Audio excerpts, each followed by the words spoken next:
Hello, my name is Lindani Memani. I am going to talk to you about Ethiopia saluting the colors, Walt Whitman's poem. What we just listened to there is Harry Bailey's musical version of the same poem. I also just showed you Whitman himself.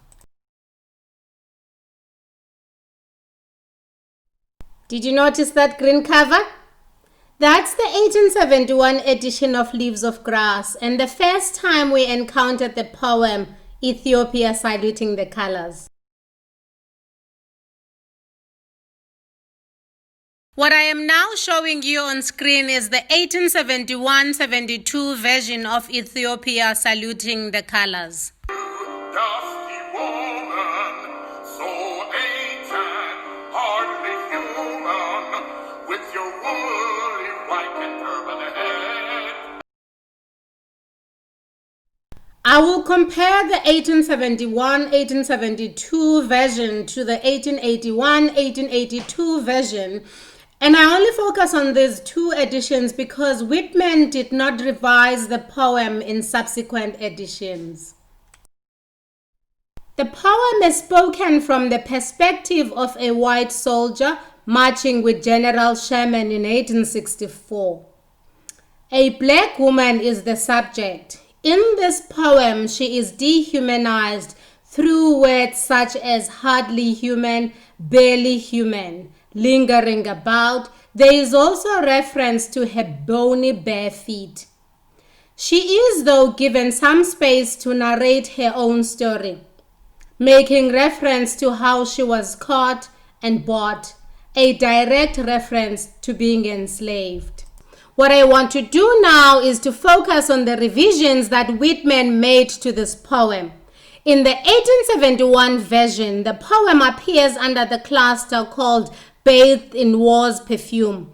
The 1881 edition finds us looking at the poem under the cluster Drum Taps. Now, it is important for you to recognize that Drum Taps is Whitman's collection of American Civil War poetry. And so the question is, how do we read the poem as readers who find it under Drum Taps? What does it mean? What does it mean for Whitman to repackage the poem with his Civil War poetry?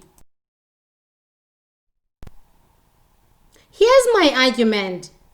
By including Ethiopia Saluting the Colors with Drum Taps in 1881, Whitman makes it seem as though he was thinking about slavery and the plight of black people or African Americans in 1864-1865. That's around the time when Drum Taps came out. However, we know from reading Drum Taps that his mind was on how America was preparing for the war and on human suffering that accompanies wars. In other words, by repackaging the poem with Drum Taps, his wartime period poetry, Whitman makes it seem as though he was concerned about the plight of black people in 1864-1865. Hope you are able to see both versions of the poem, the 1871 and the 1881.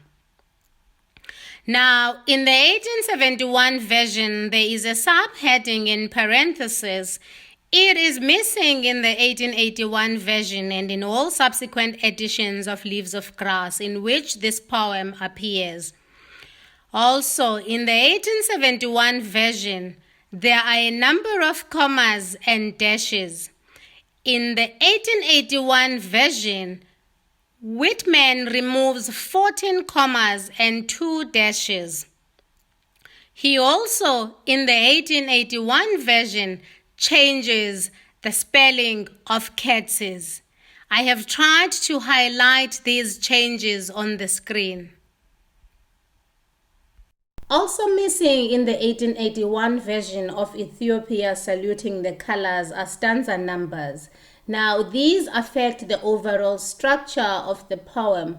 However, we know that the structure of a poem, whether it's the length of the line, whether it's stanzas with commas or with dashes, affects the way in which we read. In other words, it affects the reading flow. It also affects the meaning that we make out of a poem.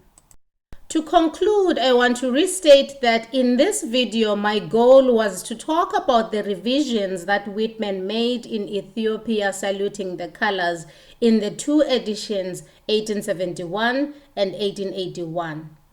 I spoke about the placement, and I spoke about the structure, and I spoke about the meanings of these.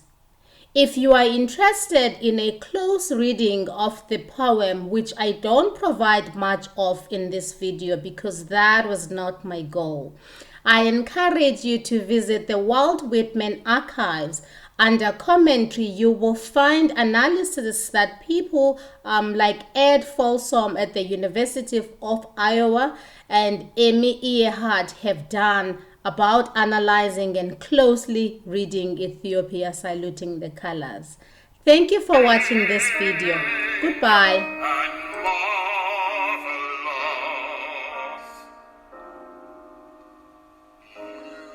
marvelous. You see,